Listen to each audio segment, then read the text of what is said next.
एक अतिशय महत्त्वाची आणि मोठी बातमी राजकीय वर्तुळातनं शरद पवार गटाचे पराभूत उमेदवार आता थेट हायकोर्टाची पायरी चढणार आहेत।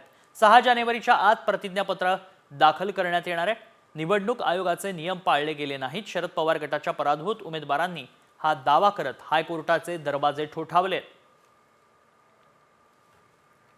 अधिक माहिती जाणून घेऊ आमचे प्रतिनिधी सागर आभाड सध्या संपर्कात आहेत। सागर, हायकोर्टात जाण्याची तयारी दर्शवली आहे, काय अधिक माहिती आहे?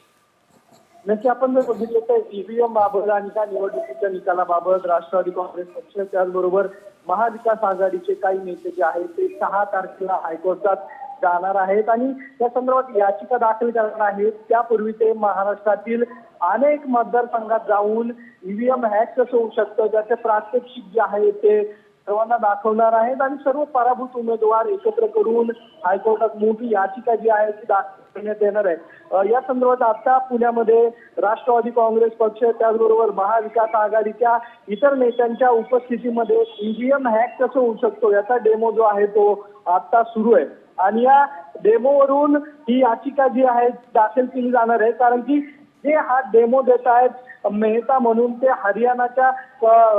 हरियाणामधले आहेत आणि ही हरियाणामध्ये या संदर्भातली एक याचिका दाखल केली, तो निकाल त्यांच्या बाजूने लागलेला आहे आणि त्याच निकालाच्या आधारावरती ही याचिका दाखल केली जाणार आहे।